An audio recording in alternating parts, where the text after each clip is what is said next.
Hey everybody, welcome to FND Pod. This is episode 70. I'm Vinny. And I'm Aaron. And today we're talking about Jurassic World Rebirth. The Renaissance. Dude, rebirth means renewal. It means this is going to be unlike anything you've seen before.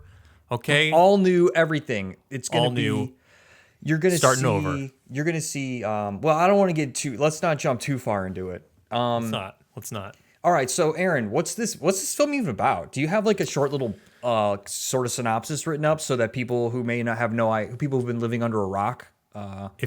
First of all, if you don't know what this movie is about, like, hello, it's only the biggest summer blockbuster of the year. The biggest? Yeah. There's no contenders. I actually don't know. What about I don't Mission know how Impossible? it has fared. Comparatively, I don't know. We can go over the numbers, but I don't have them against the other films. Okay, but anyways, that's fine. We can. Jurassic World Rebirth. It's a team of research operatives led by Zora Bennett, who is played by Scarlett Johansson. I kind of found her to be like just like amorphous, like you don't really know. But that's kind of the joke in the film. You don't really know what she does. She travels to. I guess I didn't think about it that way. She travels to an island on the equator where humans are pretty much forbidden because all the dangerous dinosaurs live there now. That's kind of the only place that they can live because of climate change. And so pretty much all the islands and places that are habitable around the equator are off limits because there's so many dangerous dinosaurs. And they want to secure, she gets hired by a wealthy pharmaceutical man with hopes of securing blood from some of these giant beasts, because the idea is that blood can then be used to make massive profits by delivering some heart medications to disease all the medication. fat Americans. So, which by the way, just stop smoking cigarettes and eating hamburgers. Then we wouldn't need Then dino we wouldn't blood, need- everybody. Yeah, I mean, is Come that on. actually heart disease? It could be a genetic thing, right? You could be perfectly healthy and just have a bunk heart. Well, I mean, yeah, you can have tons of things wrong with your heart that has nothing to do with your diet. Okay, I take back my comments. Yeah, dude, that was so messed. I know, dude. That was kind of insensitive and kind of messed of me to say that. That's okay. So that's the gist of it. This is directed by Gareth Edwards. You may know him from I don't know him, but little films. You don't know him personally? not personally. Me neither. Well, he did Rogue One. He did Godzilla. He did a series that you're going to talk about, Perfect Disaster, which I was actually unfamiliar with until you brought it up. I don't really have much to say on it other than I was thinking about how does one get to the level of directing a film with this large of a budget? How does one become trusted with a project, with an IP like this, to deliver to a group of rabid fans who are very touchy? And if you directed a bunch of TV episodes about natural disasters, hour-long episodics about natural disasters, which is what Gareth Edwards did, that might prepare you for this type of film. Well, he definitely cut his teeth there. You don't remember that? Do you remember that show? I remember it a little bit because it was on Discovery, but Yeah, I never like was an avid fan. Right. It's one of those they reenact and over dramatize All the deadly, like disasters. actual real storms. Yeah. So that's cool for him. So Gareth Edwards helms this one. He did Rogue One, and the screenplay. I actually found this funny. The screenplay by David Koepp, I think it is. Yeah. He had It's some Koepp. classics in his pocket, like the original Jurassic Park, Mission Impossible, Panic Room, Spider-Man, Toy Soldiers. So lots of a lot of culture coming out of this guy. A lot of fun stuff. And then I was surprised when we were looking at the producers. I was looking up one of them, Frank Marshall, who's not an executive producer, but just a producer. But then as I was rolling through his credits, dude, his executive producer credits are insane. This guy's responsible for so much cool stuff. Listen to this. The Warriors. And these are just his executive producer credits. Yeah, what else? Gremlins. Oh, love Gremlins. Temple of Doom. Oh, Indiana Jones. Dude, I'm about to. Oh man, The Goonies. Goonies. Man, the dude has done some work. You're gonna keep building that up. I got more. Oh, sorry. Goonies. All the Back to the Futures. Back to the Future. Arachnophobia. What? Fievel Goes West. Okay, so this is basically Born Steven Identity. Spielberg's guy. Yeah. So him and Spielberg go way back, it would seem. Okay, that makes sense. And then obviously Spielberg was an executive producer on it. Along with two other people who I didn't look up. So Scarlett Johansson leads the film with Mahershala Ali, who I love. I think he's really good, but Yeah, he's great. As soon as he shows up on set, I'm like, I'm glad he's there. I'm glad because he can read ingredients off of a pineapple juice, and I'd be like, oh, I love it. I'm so intrigued. Handsome. But like, they were so underutilized. We'll get to that. But like, what are you doing? What are you asking Gareth Edwards or you're asking the directing? I'm just the whole I guess the whole crew. I felt like they were underutilized. Okay. I watched them because they have a presence and an enigma. You're upset there wasn't an Oscar speech written into the script? There wasn't like a... There's nothing in there that I could use as a monologue for future auditions. That's what I'm mad about. All right. Who else is in the cast, Aaron? Who else do we have? I actually am not too familiar with some of these guys. Jonathan Bailey, though, he was the paleontologist. You've got probably some newcomers. Who was the little girl? Let's see. Her name was Isabella in the film. I think it was played by Audrina Miranda. Mm-hmm. Who, to me, dude, I mean, come on. Are you getting Dora the Explorer vibes, or is it just me? Yeah. Is there not already a... They didn't do that film already? It's not in the works? I don't know. But, I mean, it seemed like there was kind of like a tie-in, to be honest. Young Hispanic girl with a backpack, friendly to creatures. Oh, yeah, right. In the tropics. Oh, you just meant like in this film, she was like... Dude, she's Dora. For sure. Okay, before we get any farther, we should probably say spoiler alert, because we will be, discussing the ongoings of Jurassic World. I'd like to make a standing declaration that for all these podcasts, spoiler alert, henceforth. Like, we're going to spoil stuff that's not even out yet. Yeah, we'll find a way. We'll find a way. I'll spoil everything. So if you haven't seen every movie to ever come out in the next your lifetime, it's gonna get spoiled on here. Yeah, we are a summer heat wave, and you are chicken in a locked car overnight, and we're spoiling you. Speaking of which, I actually did. This is a true story. I recently bought chicken from Trader Joe's, and I left it in my backpack, and I forgot to take it out, and it just sat overnight. Oh no! Did it stink? It was, it was wrapped up tight. And you were probably like, I'm not even going to chance it. I'm just absolutely not. No, going right in the garbage. I'm not I'm not like a dinosaur. I can't just. I'm not a D-Rex. I can't just go and eat anything. Did you guys see what he just did there? Do you guys see the tie-ins? Yeah. Like, this is what you get when you jump on FND Pod. Okay. Wow. You want to now before we jump into that, I'm gonna keep saying that all episode. Before we get into that, we'll get to that. We'll get to that later. Before we do that, we're gonna do this. What would you think? Just general headline impression. The film was exactly what I kind of expected it to be. And what I expected was a piece of eye candy that lacks the substance that I was craving. That's as succinct as I can put it, I think.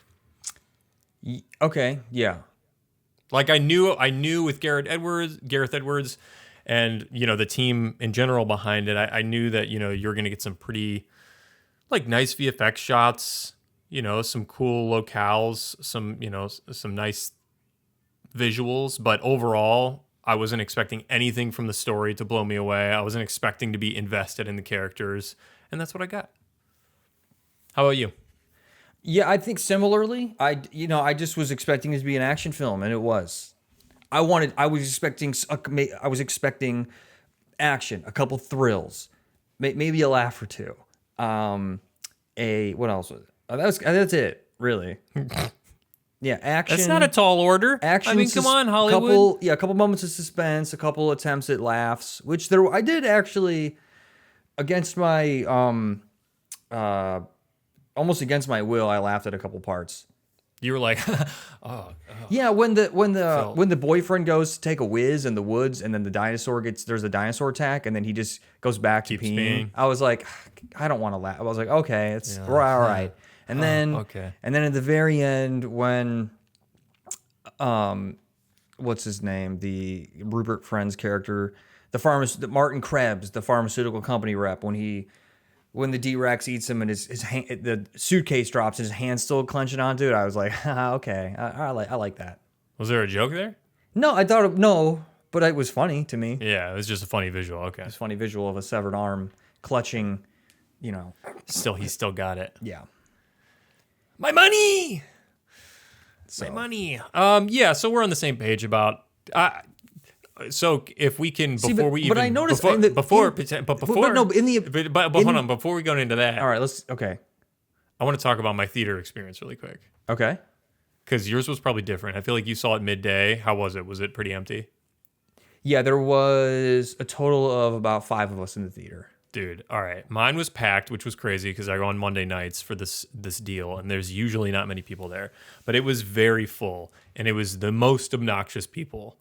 And that's kind of pet peeve of mine. I know we've talked on previous podcasts about... Was it a young crowd? Teenagers? It wasn't all teenagers. In fact, some of the teens were the most quiet. Some of the people that I expected to be quiet were not the ones. Like 2 older ladies next to me and seemingly their mother or another sister or something behind me. They're chatty Cathys. Yeah. What's going on? The whole film. And it's the whisper. I got the whisper commentary for the whole thing, dude. The whole thing. And my breaking point, because I never do this because I don't want to get gunned down in a theater because you never know nowadays. My final breaking point was there was a part at the end where I think the power goes on and there's like the convenience store and there's some like music playing and the girl next to me, they start whisper laughing and then she starts like busting out a jig. And I'm like, I just said, I had to turn to her. I said something. What did you say? I think in the moment I just said, can you guys please keep it down? And then they didn't say anything else. I was very nice about it, but like, come on, like the whole film. That's great. I like that. And if I can continue my rant for anybody watching, really quick, I want to also rehash the story from a long time ago. This other time when we were seeing, what were we seeing? Oh, you're going to talk about when we were seeing Street Fighter or something? We were seeing Street Fighter. Was it Street Fighter? I think it was Street Fighter. And then... You're going to talk about the commentary during the trailers from the film enthusiasts behind us? Right. And it was a Robert Zemeckis film. That was the trailer. They had some snark about Robert Zemeckis. And you turned around and you said, hey, what did you say? At the time, we had just seen David Lynch's Naked Lunch, right? Wait, was that Lynch? No, that was Cronenberg. Sorry, Cronenberg.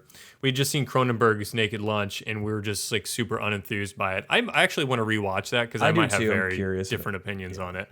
But at the time, I just remember being like, "This is so like up its own ass," and then I turned to them and I was like, "You guys sound like you are very knowledgeable about film. Do you like Naked Lunch?" And they were like, "Oh my god, it's our favorite." And you're like, "Yeah, I thought so." And I was like, "Okay." No, you said, "Yeah, I thought so," in the most like sarcastic tone, and I don't think they got it. They probably didn't, but also reflecting back on me doing that is like gross to me. No, it was awesome, dude. It was pretty cool. I'm being serious. I thought it was great. I mean, if we can go a step further, we've talked about this before about being in film school in those years when like just full of cynical students, people who were playing so up their own ass about just blockbusters or popular films in general. Mm-hmm. I remember really liking around that time Transformers came out, the first one, and I really liked that film. And kids dogging on it. Like don't call it a film. It's not a film. Yeah. It's a movie. Yeah, that kind of thing. Feeling so like ashamed. Anyway. Oh, yeah, I don't like it either. That stuff's dumb. This shit sucks. Shit's lame. This is pop culture bullshit. All right, so yeah, okay, cool. I'm glad you spoke up. Yeah, super bad theater time.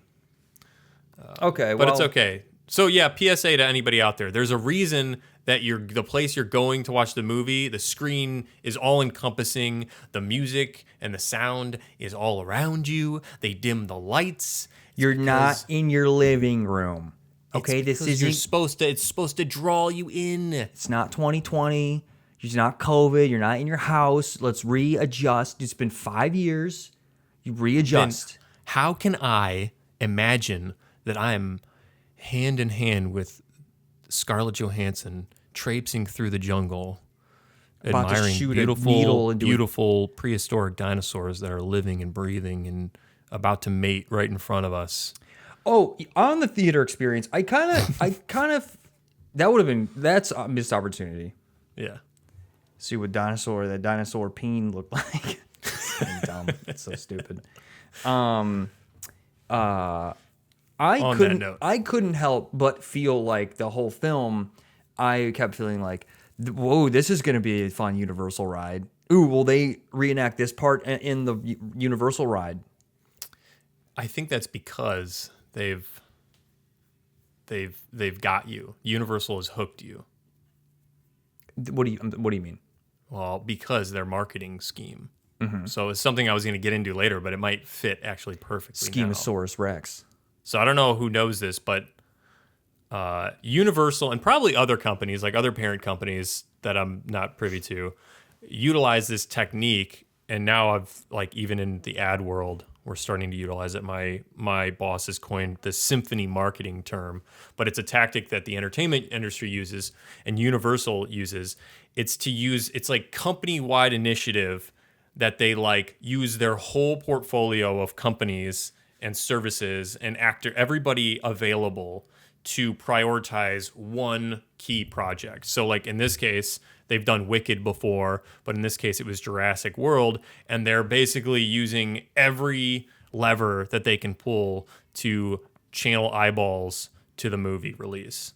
So that'd be influencers that they have access to, or the theme parks, or Scarlett Johansson going on SNL, things. NBC, it runs on, SNL's on NBC. So all these things feeding together to form a perfect funnel to the property. Right. Well, a celebrity appearing on a talk show promoting a film isn't new. You sound like... No. I'm talking about all these things together. So for instance, the way they did it for Wicked was they actually hold that. Hold your thought 1 second.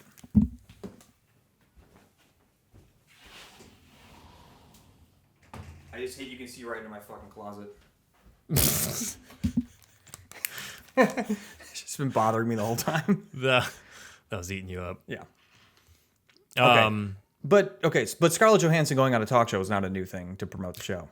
No, it's not. But if you look at the way that Wicked did it, for instance, it was the actors going during the Macy's Day Parade, going and promoting the film, mm-hmm. or they're in the storefront of the Bloomingdale's, or they have an Elphaba drink at Starbucks, or Ariana Grande's on SNL. All these things kind of converge.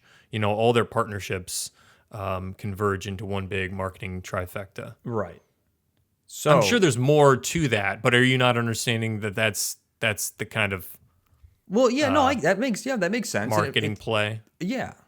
Yeah. I mean, so duh. Anyways, so duh. It's kind of a duh, dude. My point being is that when you were sitting there thinking oh man, what kind of ride is this going to be? They got you. I mean, it's part of the. Yeah. It's in your brain, man. It's what are the other things? You're in Jurassic Park land now. Yeah, there's going to be toys.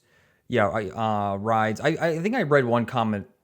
I read one comment on Reddit that someone compared it to. It felt like a video game. They were in a video game movie, and it felt even the story felt we're in different stages now.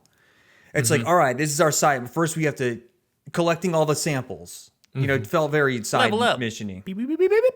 Or main mission-y. But yeah, you have your final boss at the end. Yeah, I totally see that. The D-Rex. The D-Rex. Did you know it was called the D-Rex? No, not until you told me that. Terrible name for a dinosaur. But the D-Rex. Yeah, okay, so hold on. All right. But if I can say, my father-in-law who I went and saw with, he leans over to me at the end and like very loud too. I don't think he realized how loud he said it. He goes, "It looks like Alien." Dude. And Dennis was right. That was the first thing Yes. I thought in the very beginning of the film when you see its big bulbous head. I'm like, it looks like a xenomorph. And Yeah. then I read that the inspiration for it was xenomorph and rancor. Yeah, that's news to me. But yes, now that you say that, And let's not forget the Garthok Garthok. And which one is the Garthok? from Coneheads. Yes, When you marvel the Garthok. Garthok. Very Garthok vibes. Yes. So let's not forget that Let's not Garthok forget was all a of those. big influence on this. Okay, so I feel like we could take this conversation a couple ways right now, because a lot of people were saying how the Jurassic World films. I'm trying to think how to get into this. A lot of people were upset. Actually, let me read one Reddit review that I found. I thought it was very funny. Yeah, go Personally, I thought, and I'm not going to name the person because who cares anyway. Personally, I thought Rebirth was ridiculous as a film, but the dinosaur scenes delivered, which as a diehard is all I wanted. Personally, I actually thought the characters in Rebirth were leagues more interesting and entertaining than the Jurassic World trilogy characters, but the bar is so low it almost doesn't matter. Hated the Mutodons and T-Rexes. I am as a Caps dinosaur diehard, not a monster diehard. Yeah. And I love Yeah, someone billing themselves as a dinosaur diehard.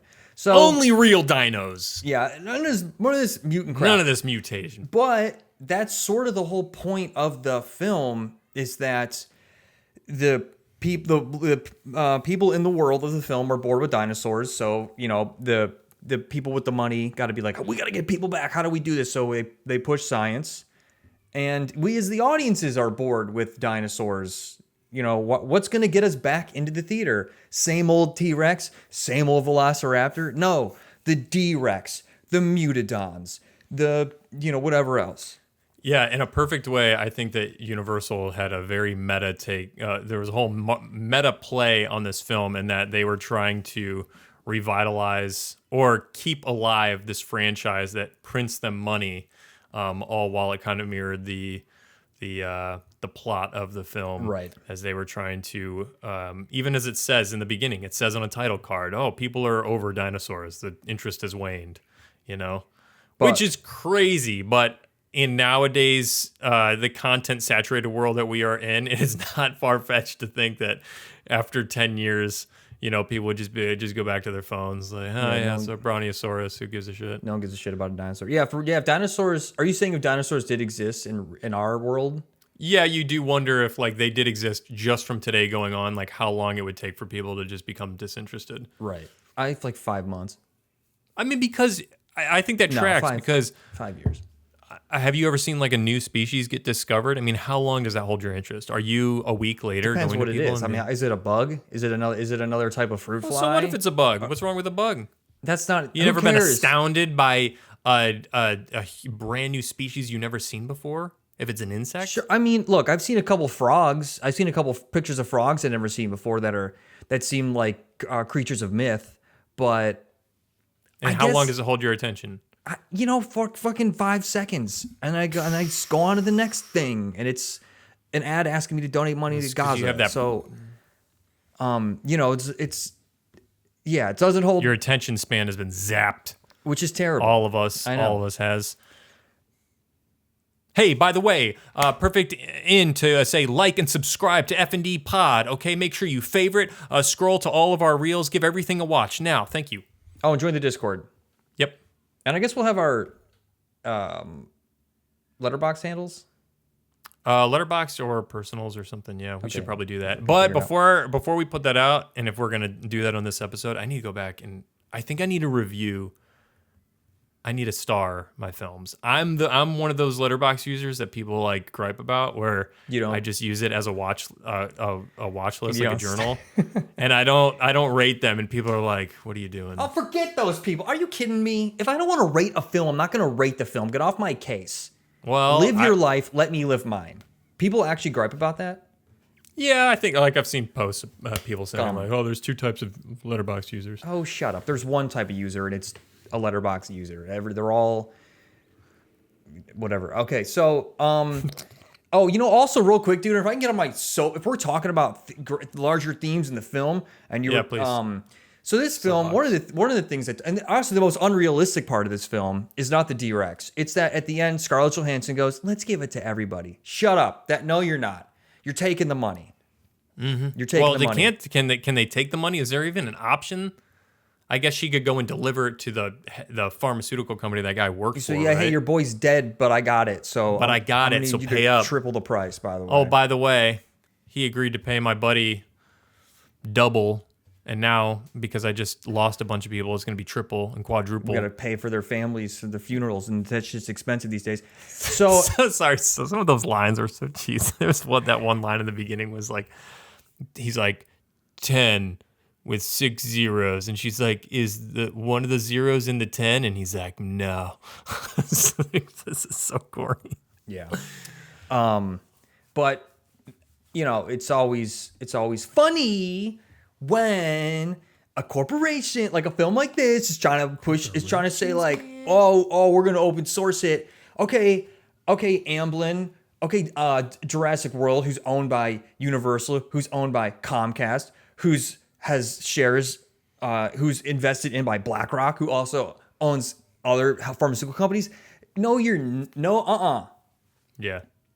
Which they love to pretend, fantasize, but that's just to appeal to the millennials, man. They don't have any interest in actually doing that. They just want to get that ticket dollar and this out is of you. Yeah, this is not something I'm actually like. It's what am I trying to say here? Not something in the theater that you were like, "Oh, yeah, right." Yeah, exactly. Yeah, I didn't stand up and go, "Boo, hypocrites."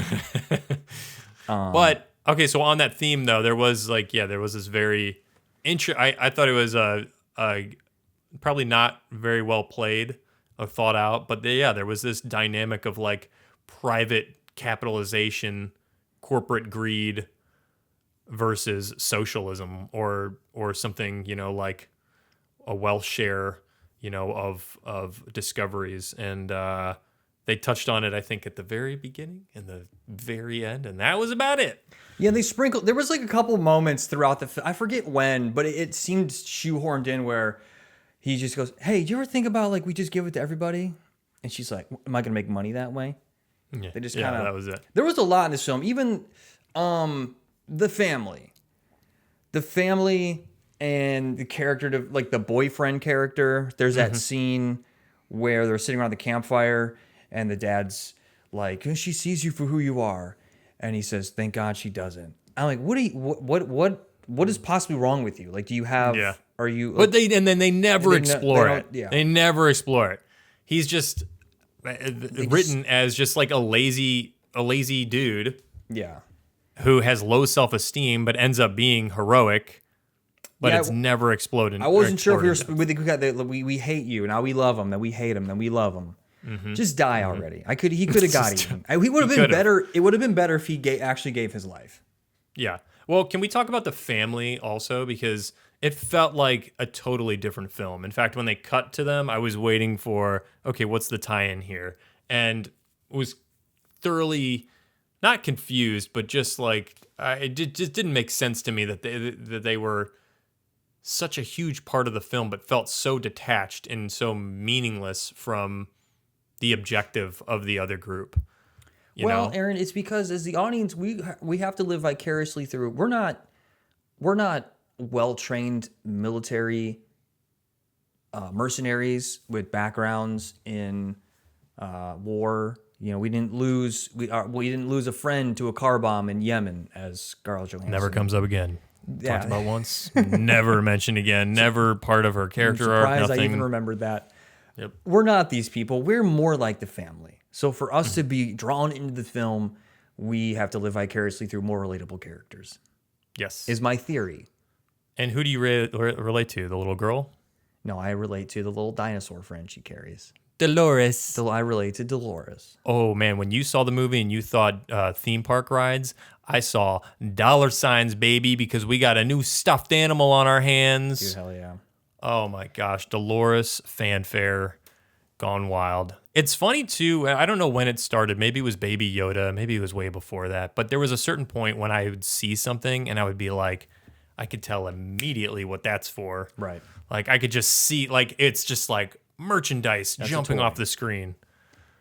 And it didn't used to be like that. But if I can play the advocate on Please, behalf, please. the little girl needed, because she went mute. She got so scared she went mute, and the little dinosaur friend helped her gain courage. Was that what really happened? Did they say that at a point? Like, oh, she can't speak? Yeah, actually they did. You don't want to. Oh, I totally missed that. They go and not in some sort of medical sense. Oh, I remember the dad saying like, oh, it's helping her, but I didn't know that. Yeah. Did they actually have a scene where they're trying to get info or talk to her and she just won't say anything? He just asks her how she's doing, and then she doesn't respond. He goes, "It's okay, honey. You don't have to talk right now." Oh, okay. And then I didn't take that as, I didn't read into that too much. And then the dinosaur helps her. It's a therapy dinosaur. The dinosaur, the 100-million-year-old dinosaur that is craving sugary licorice snacks. Sugar's a powerful drug. Sugar even works on dino brains. It does. We're closely. We have similar brains. Do we? To dinosaurs? Sugar. Maybe you. Shut up. You bonehead. Oh yeah, I wrote down that. Okay, so another theme in this film, Aaron. Humans playing God leads to their destruction. Science going too far. Dinosaurs, Aaron. This whole film was a metaphor for COVID. Dinosaurs. Yeah, no, you put that and it just blew my mind, dude. Yeah, gain of function. Essentially, the D-Rex is a gain of function research project. And it's a metaphor for the whole film was a metaphor for COVID. All right, can we sidestep themes and talk about, because I think the most obvious thing that was apparent to me, but will be talked about, is like just comparing this to the original. Mm-hmm. You know, like if you compare it to Jurassic Park, just the Michael Crichton book, you know, Steven Spielberg directed I think Blockbuster, because it just continues to, obviously printed this or created this whole franchise, but like the differences are, to me, are staggering, and the reason that the original still holds up compared to this one. And two scenes that I wanted to talk about that I think show just what kind of difference we're dealing with is the original chase scene with the T-Rex when it gets loose, and it's chasing the cars through the rain, you know, and it flips it over, and it's versus this film, and we have the T-Rex chasing the family in an inflatable raft. And like the two just couldn't, I would just say, go and watch both of them back to back, and like you'll see the difference in filmmaking and storytelling. You know, like one is full of tension and it's gripping and it's paced, and the other is just a mess. You know, it doesn't make sense. The dinosaur with these huge fangs is trying to eat this inflatable raft, and for some reason can't like pop. Well, Aaron, what these essentially rafts is were a made balloon specifically for the island, Yeah. so that was taken into account. They had to withstand T-Rex teeth and dino teeth resistant. Yep. Inflatable rafts. So, because I thought that Dino too. moving at 2 miles per hour, like, oh my gosh. Yeah, the T-Rex kind of came off because it was sleeping. They come upon it and it's sleeping like a puppy. Yeah, but then even after it starts chasing him, it's just like, because it was still waking up from its they nap. got it had these brain little fog. paddles. It had brain fog. It's like, it's kind of was like, it was curious. It was sort of toying with the family. Oh, who's this? A meal? But also, the T-Rex, Aaron, in this film is not the main villain. What? Of the dinosaur hierarchy. Doesn't matter. No, the D-Rex is the king here. It doesn't matter who's So the king. The T-Rex, we can't steal D-Rex's thunder. Okay, well, D-Rex didn't have any thunder either. It really didn't. No. But there's actually that's one cool shot. T-Rex has health problems. Yeah. Because did you read how the Gareth Edwards wanted us to have empathy for D-Rex? No, I didn't see that. Yeah, he told his animators, he said, because they said, well, what kind of character do we, like, what's its attitude? And he said, go back and rewatch David Lynch's The Elephant Man. And so I thought that was oh, wow. no, that was serious. I'm not joking right now. Oh, wow. Because he says, you know, these are mutations. They have all kinds of health problems. I mean, look at the fucking thing. That's not normal. It's got health problems. He kind of wanted us to feel bad for it. Okay. I did not connect that. Yeah. I didn't also, other than being abnormally slow, I didn't really take stock in the fact that had all these abnormalities that were hurting it or affecting it. It does. But okay. And you're kind of okay. So for you, you're being a little ableist in saying that it was incapable of striking fear because it's in a sense handicapped. I'm sorry, but all the dinos' bites are off. Okay, their aim is wonky. They can't seem to grab anything. Okay. I don't know how they live for as long as they are now, let alone with the humans there. They can't get any food. What are you talking about? Who can't bite? What, they can't bite a little? If a T-Rex can't eat a little girl? Immediately one of the mercenary dudes got eaten right away by the Spinosaurs. You got the French guy. The Frenchman gets eaten by the bird. He was eaten out of the ocean. Yeah, okay. Yeah, there's one. And then the other one, which was, the woman on the beach, that was just so, like, quick and silly. Well, I don't know. Again, no build up, no payoff. It left me feeling very lackluster. How would you have directed this scene of the woman getting eaten on the beach? What's your solution? Quick. I don't know. I was quick, just like that. Quickly try to. This is a pop quiz. Okay. The woman's looking for something on the beach. She uncovers one of their cases. Oh my gosh. Oh, we need this equipment. Pops it open. Maybe in the glint of the glass tubes or something that are important for their experiment, we see a flash of a dinosaur. She flips around. Nothing's there. Weird. Starts to call out to her other crewmates, but they're busy dealing with another altercation there. She looks down. Wait, what the hell? There's something there that wasn't there before. Huge dino tracks. She follows them around until she's face to face. Bam! Face grab. That's actually good. I like that. Thank you. Okay. And that was on the cuff. You got the job, dude. Thank you. I'll be writing the next one. Okay, so you were underwhelmed by the kills, the thrills. I would say you weren't thrilled even once in this whole film. You didn't have one thrill. I think the thrills. I enjoyed like small segments. At the end when the D-Rex comes through the smoke and you see that it's got the helicopter in its mouth. I thought it was really cool. That was cool. There was also like a 5-second scene of I think it was the dad underwater as the T-Rex is chomping at him. Mm-hmm. I just thought, again, the T-Rex can't aim for shit, but I thought it was just visually, like, it stood out to me among all the other shots. I thought, the CG was fine. It was passable. I still don't think it's, like, it doesn't live up to the original to me. Fly. But yeah, those two things, like, really stood out to me as, like, really strong. What about you? What were the thrills? I like that they did another in the convenience store when they're being hunted by the mutadons.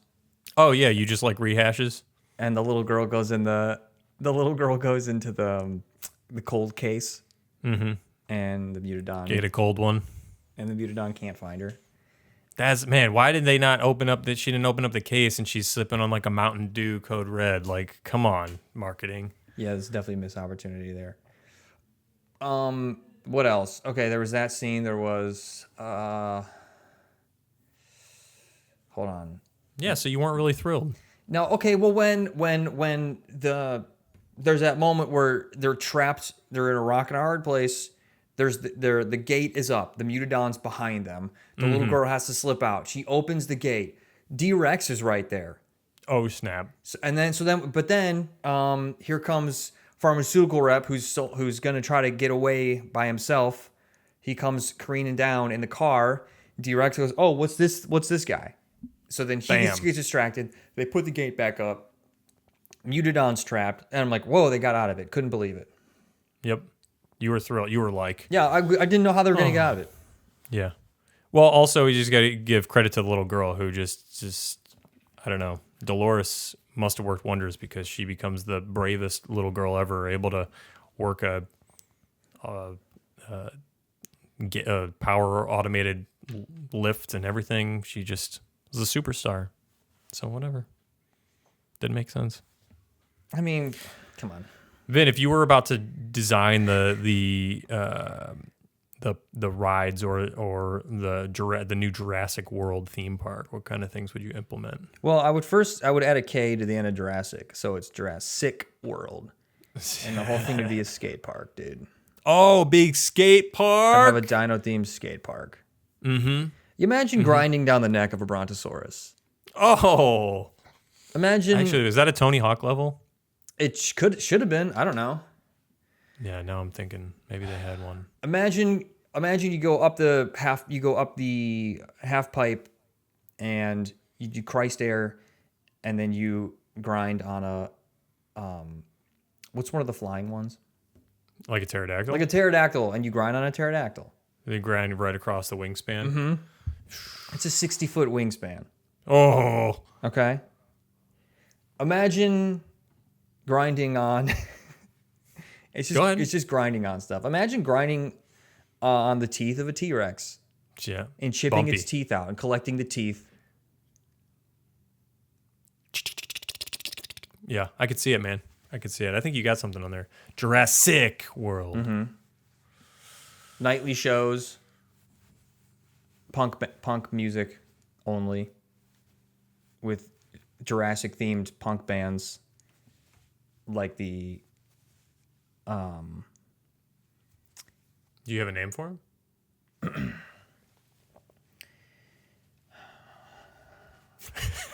I am prepared for this. This is why I love when you put me on the spot and you say, "Oh, write a new scene right away." Oh no, I got some. Well, the Cro-Magnons are an actual band, so I wouldn't. That's a real band, so we have to have parody bands. Mm-hmm. You know, there would be the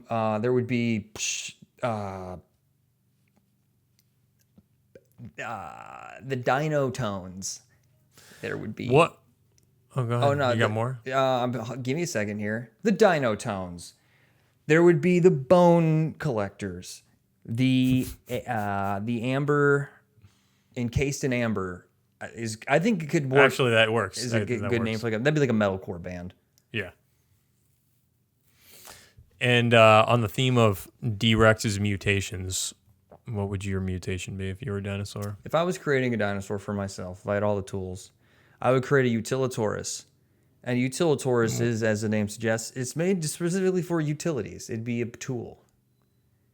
It'd be a dino. So it's tool. like it got opposable thumbs? Well, that's actually a great idea. I didn't even think about that. But yeah, it would have opposable thumbs. It would be long-limbed, it'd be many jointed and long-limbed. It would be mixed. It'd be dinosaur DNA, camel, cow, and then maybe some human stem cells, a little binding agent. And so the spine, the vertebrae, the spine would be seat shaped, so you could sit with 4 people, and so in this way, it's like a vehicle. It's like a substitute. It replaces my car. Does some of the bones like bridge out from the back to form a steering wheel? Well, no, I have like the reins, you know. Okay, you're going old school with the Yeah, and straps. so it's really tall, so it can like walk over the cars. It also it can produce milk. It has an udder, and so That's where the cow comes in. that's where the cow comes in. So I could, I don't have to buy protein powder anymore. It's a protein-rich milk that the dinosaur produces that I could drink, and it has all Like richer than Fairlife? It has all the enzymes and amino acids necessary. You pretty much don't have to eat. You don't have to eat food again. You could just drink the dino milk. Wow. So yeah, it'd be a vehicle. It would be a source of sustenance. Does it lay eggs that you can cook? Yes. Sweet. So you got your food, your milk, And transportation. I can I'll let you finish. fill in the blank. Go on, fill in the blank. What else can I do with it, Aaron? You. Say it. Come on. What else will I do with it? It's your dinosaur. I want you to fill in the blank. I want you to. I'll have sex with it. I'd be able to You're have gonna sex. walk me, I think you're gonna walk me into a trap because I was gonna say fornication. You were gonna say you sick fuck. I would be allowed to have sex with it. You would change the laws Uh-huh. so that legal beast. Would it still be bestiality if it's with a prehistoric It animal? would, but we would change our attitude. People would see this thing because it would be beautiful too. It would look. I'd make it the way I'm describing it sounds monstrous and hard to look at, but I would make sure there's a form as well as function, gain of function. And what about your dinosaur? I was just gonna say it would like just be really fast. Okay. Is it big? Is it small? I mean, Just a normal sized dinosaur. what's Really normal? fast. What's normal size? Like just person size. Okay. Maybe a little bigger. It's fast.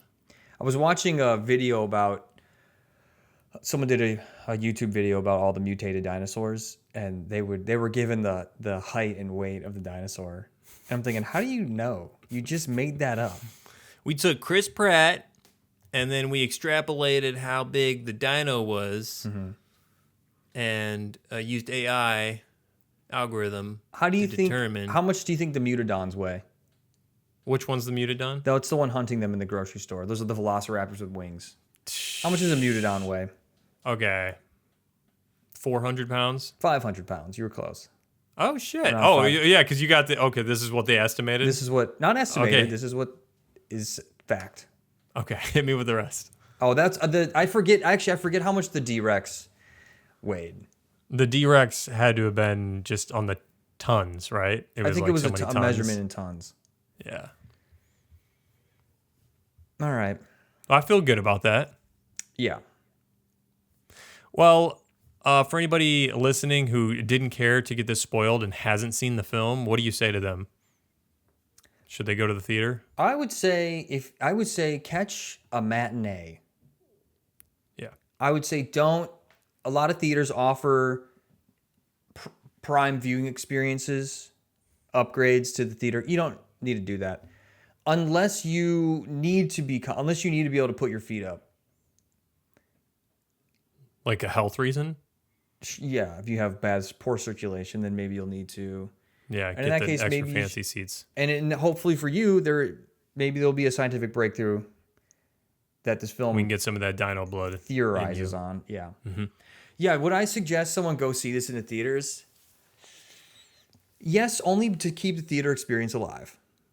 I mean, there's worse films that you could see in the if you could theoretically argue if you could do away with story and structure and all the things that really made the original exciting and tension palpable, go see it for the eye candy. I mean, it's visually, like appealing at least.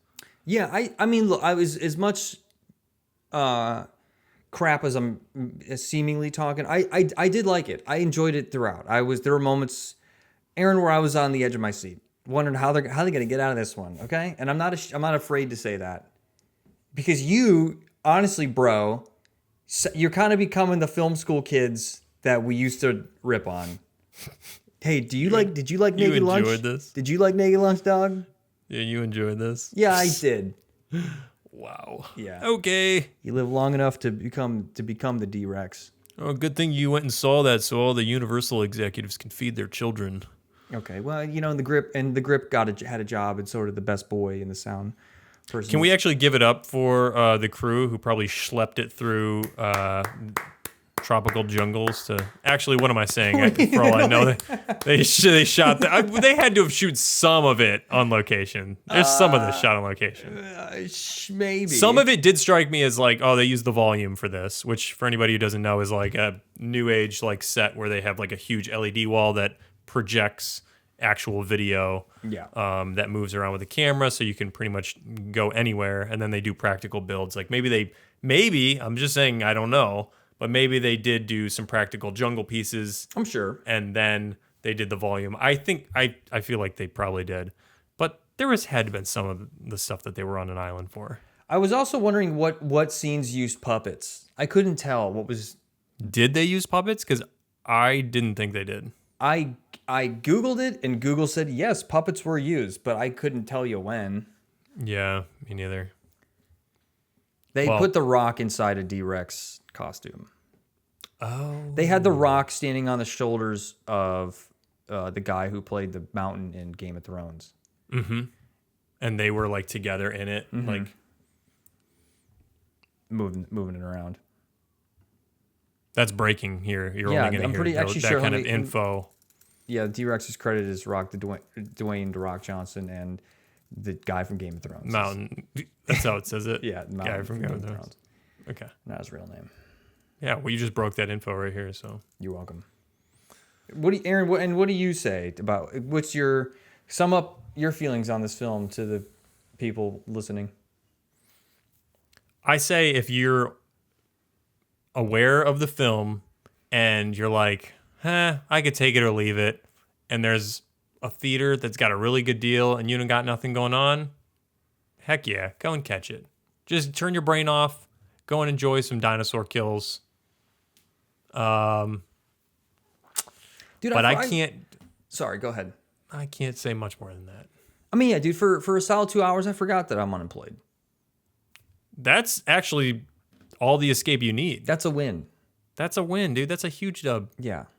Take it. I forgot that I lost my health insurance. Take it. 2 Take hours. that dub, baby. Because who's thinking about health insurance when you're thinking about all these dino cures you're getting from this dino blood, baby? Exactly. Yeah, I'm thinking dude, I got to get a job like this. Mm-hmm. I need to work at a pharmaceutical company, then I can just get all the drugs I want. Did it actually make you, when you were watching it, think like, I would sign up for this? Like being unemployed, you're like, you know what? I might type of take job? the job. Yeah. Yeah, I would. Hell yeah. When the lazy piece of crap boyfriend that we hate was looking out over the jungle and he starts talking about, when old people buy their bed, they think, is this going to be their death? This is going to be my deathbed. I was actually surprised at the how morbid the joke was for the film. I go, that was a little morbid for what the tone that I expected. Yeah, maybe it caught me off guard in a bad way because it didn't even read as a joke to me. I was just like, I don't really remember anybody in my theater laughing. Well, I think that young man has a bright future ahead of him. Yeah. Yeah. No, I thought his performance was fine. I thought the character was woefully subpar. Yeah, you talked about Ali Mahershala Ali, his character being underutilized. I just thought all of them, they just existed. There was I didn't care about any of them. Some of them had like a hilariously small amount of like lines or screen time before they just got eaten, and I felt right away. I was like, oh, these are the red shirts. But I wasn't Scarlett Johansson too. Out of all the characters, I felt like there is nothing about her character, like nothing that changes in her, like it just didn't. It just seemed like, and they tried to do like some weird. At the end of the film, she says, "Let's open source the drug." That's a huge change. They tried to do some like weird romance thing with her and the paleontologist, but then it just like fizzles or it's like non-existent. I don't really know. It was bizarre. Yeah, they're all pretty stock characters. Do you think it would have been better if Mahershala Ali milquetoast died at the end? Yeah, I mean, I was preparing myself for it. Would it have made? He wasn't even that great of a character to bring back. Like if he was like a beloved character and you pulled that move where the audience thinks he dies and then he comes back and everybody's like, yeah, I mean, he came back and I was like, he didn't die. Right, I kind of expected him not to. I thought they're not gonna kill him. This movie isn't brave enough. It's not gonna take that. Yeah, it's not gonna take that risk. Agreed. It would have been. I think it would have been better if they killed him off. Well, there you have it, Jurassic World Rebirth. And there's supposed to be 2 more. Are they doing another trilogy? Oh, well, we didn't talk about the budget, but if we could just at the tail end discuss, the film cost about $180 million. Right now, foreign and domestic, we're looking at $322 million box office. That's a win. Yes. They think that's a win, now they don't baby. publish their marketing budgets, so I couldn't find anything, but some people were saying like for it to recoup its total, like to actually profit, it needs about 350 to 400 million. All right, we'll get there. I'll go see it again this week. Yeah, we're gonna go so everybody needs to go at least 3 times. Let's help across the finish line. We need to keep cinema alive in this country. It does actually make that point though. Yes, I think you're right in that. I hope it does well, just because I hope we can keep theaters open. And if you do live in the Los Angeles area, I found a great theater, the Regency in Pasadena. You could I saw a matinee for $6. Let's go. That's what I'm paying. That's a great deal for California. Yeah, well, I mean the seats, they're fine. They're good. They're good.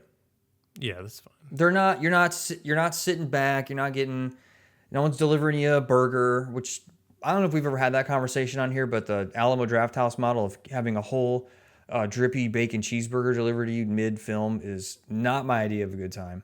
No, I'm not into it. I don't need that to happen. I don't need to be interrupted by somebody leaning over and asking if I would like another beer. Yeah, like you can't for 2 hours. You can't not stuff your face with something. Like eat before or after, not during. Yeah. It's insane to me that people do. I mean, that. they have concessions. I mean, you can have a snack. That's but like, fine, yeah, but taking it to the. Oh, I need a meal. To be I need waited a meal. on no. In the dark too. It just doesn't make sense. It's crazy to me. Yeah. If you like that, cool. I eat my burger. Dropping a fork. Oh shit! Thank God. I dropped my fork. I was saving so much time by eating and watching. Do that at home. Anyways, go see Jurassic World 3 more times so this puppy can please profit. We just need this baby to profit. Please, Universal. Please, NBC. A lot of livelihoods are depending on this, you guys. Really, we gotta get out there and mobilize. Really need it. Like and share. But a very heartfelt congrats and thank you to the crew and the team. I actually mean this genuinely. That movie was probably that's a lot. It's a lot of shit. Regardless of how you feel about how the movie turned out, movies, especially films of that caliber, that's a big production. There's a lot of little folks that made that happen. So kudos. Yeah. And just to put a bow on it, please. I liked it. Okay? I liked it. You know what? I kind of liked it too, dude. Okay? Guilty, so sue me. Guilty as charged. I liked the film. Oh, I kind of liked it. Oh, I kind of had fun. I kind of had fun for 2 hours watching people escape dinosaurs. Oops, I like when the dinosaur ate the guy. Sorry, not sorry. Yeah, it was okay. In the words of a Reddit user, Aaron, I'm a dinosaur diehard. Capitalized dinosaur diehard. Not which mutant. Ooh, that's a crossover. Imagine we can't do that anymore, but imagine what AI can't do. Oh yeah, we can totally AI Bruce Willis into a Jurassic thing. All right, guys, this has been another riveting episode, if I may say so, of FND Pod, where we discuss Jurassic World Rebirth. We're gonna schedule out some future movies because we're gonna be doing really more of the film angle because it's fun, and so maybe we can let everybody know what we'll be watching, so you guys can watch it with us, and then come and enjoy the pod, and we could even take your thoughts on it too and incorporate them into the episode. Aaron, I'm even envisioning a world in which we do its live question section. Yeah, that'd be fun. If we can figure out the technicalities behind that, take a caller. Oh, actually, I do think that we can schedule the next one, even though we haven't talked about it yet. But Superman. Okay. If you want, we can plan for that to be next week's episode. I'm already seeing it. I'm already seeing Fox News call it super woke. All the more reason. Get to the theater, baby. Oh, I got to see what's driving them wild. See what's making these conservative snowflakes lose their minds. I'm just going to take a guess because I haven't seen anything on that, but it's something about, Superman's not even American. He's from Krypton. It's an immigration thing. Is it really an immigration thing?